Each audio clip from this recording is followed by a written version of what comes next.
So please welcome Jason Bowdach.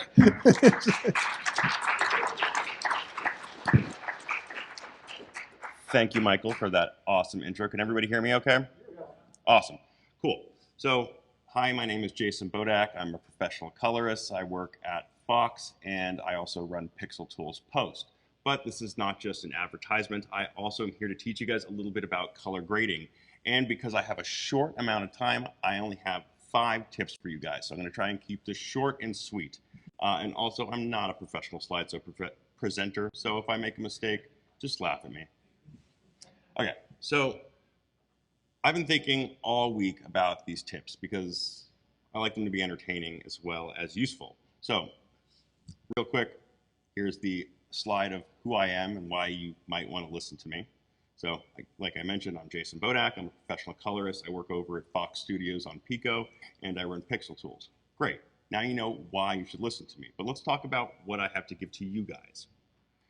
So, I'm going to give you guys 5 tips that you can use to improve your color grading. It does not matter if you are a colorist, if you're an editor, if you ever do any type of color grading, these tips should be useful to you. Now, first off, tip number 1. Focus on your technical before the creative. Try and make all of your technical decisions up front.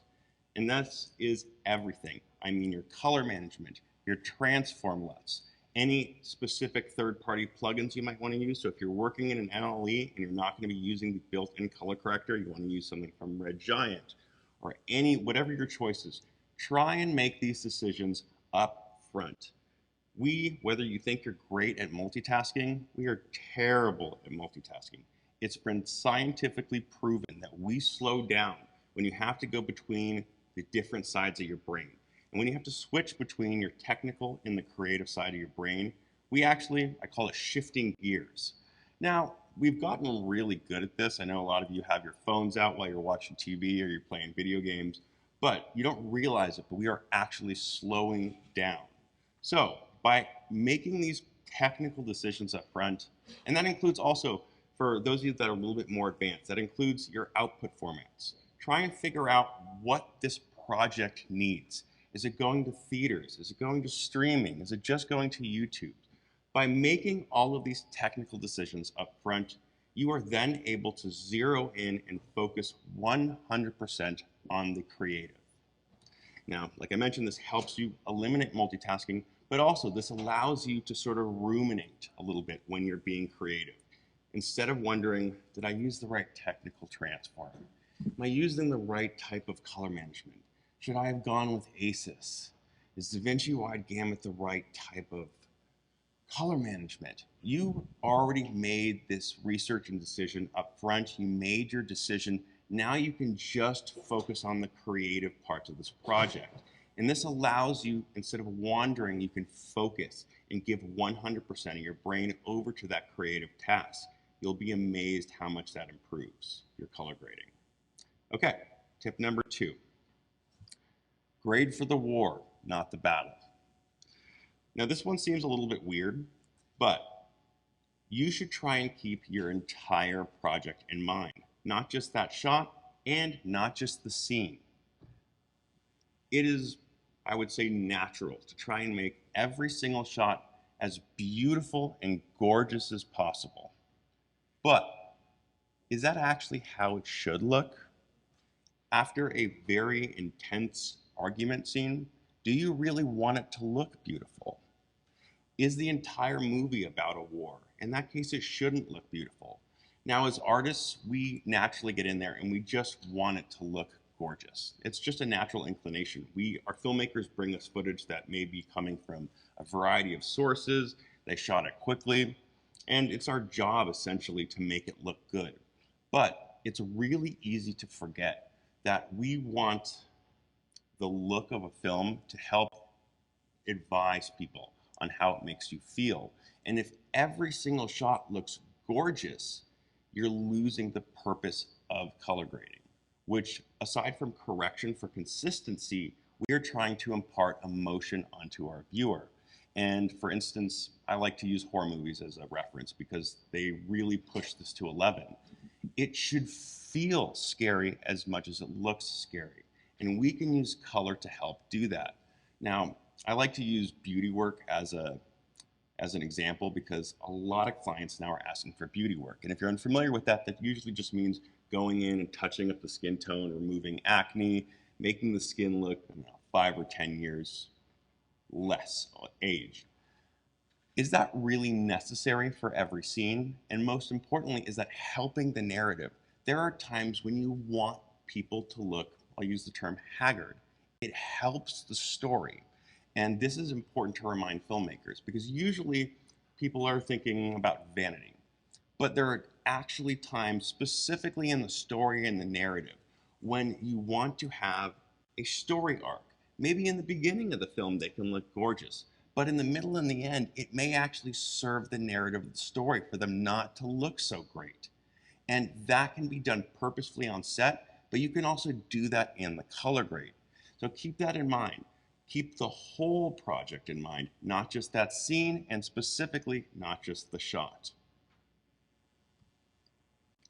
Tip number 3, and I personally have a big problem with this one.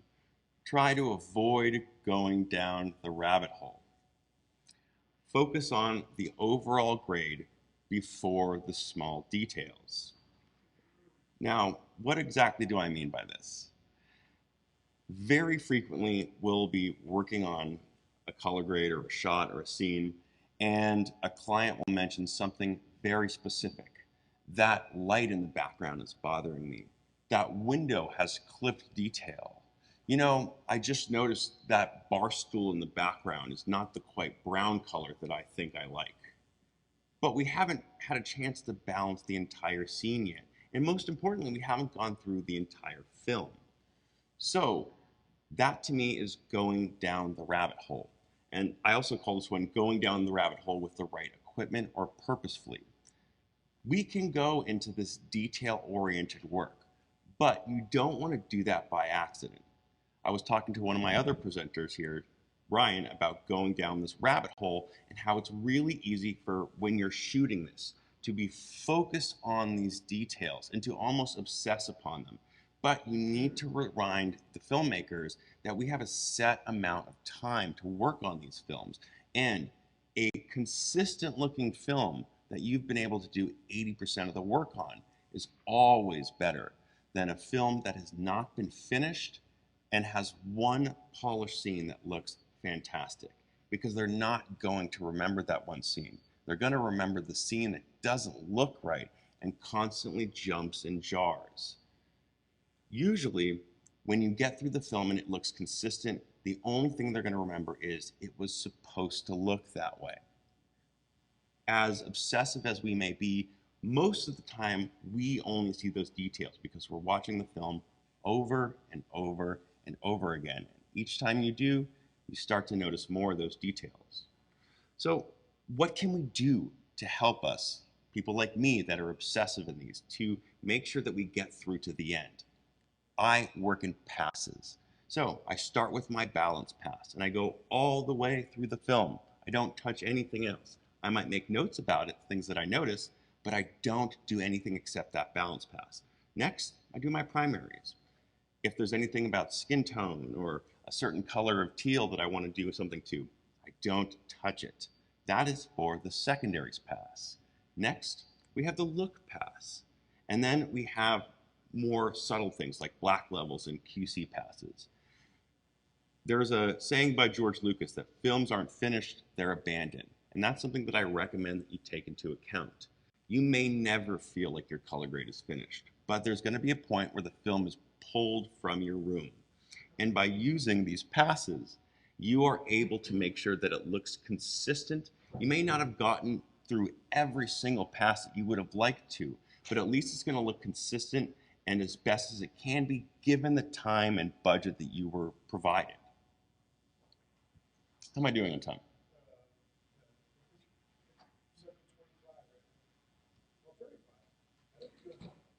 Fastest presentation I've ever done.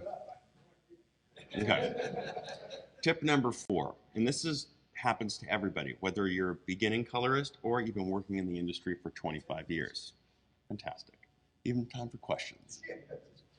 Tip number 4, If you are stuck on something, you know something is wrong with the shot, but you're not necessarily sure what is wrong with it. Always start with contrast before color. The way that our eyes are built, we are more sensitive to contrast than we are color. In fact, it's about 20 to 1 based off the research that I've done. The way that the rods and cones in our eyes, we see black and white, essentially contrast, far more sensitively than we do color. So if you can't figure out what's wrong with the shot, try and adjust the contrast before you start messing with color.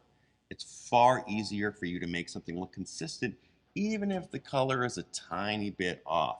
If you get the contrast looking right, it's going to be more consistent than it will if you just start messing with color. Now, it may be possible that you're still having trouble with that. Color can be distracting. So, what I recommend, add another node or another layer depending on which application you're working in, and turn the entire film in black and white. Take away all the color, take away all the saturation, and watch down your film in black and white.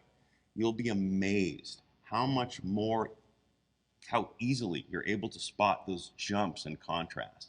And then you can make your adjustments, try and make it as consistent as possible, and then switch back the saturation back to, in Resolve it's 50, but back to the way that it was. You can delete that layer, that node, and then you can see, is it still bothering you? If it still is, now you can start working on color.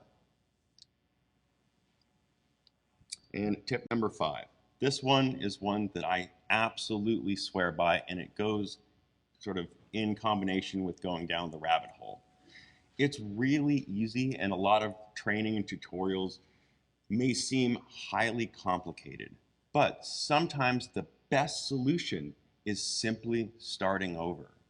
I don't mean starting the whole project over. I mean starting the shot or the scene over. Almost every application has the ability for you to save versions or for you to copy your work over and then clear it out. A fresh start is always better than brute forcing your way through something. Save a version, clear your work, give yourself about a minute and try again. You'll be amazed how much easier these problems become to solve with a fresh point of view. And if you're still having problems with it, which it happens all the time, sometimes you just can't get that match. I encounter it all the time. Take a break outside the suite, whether it's an edit suite or a color suite. Go take a walk. Come back later, work on another scene, because sometimes we're really busy and up against a deadline and you don't have time for a walk, even a 5-minute walk, which I highly recommend you figure that way into your schedule because it will help you. But if you need to keep working, go to a different scene. Come back and see what a fresh point of view gives you. And those are the 5 tips that I believe will help anybody working with color grade. Please say thank you to Jason Bowdach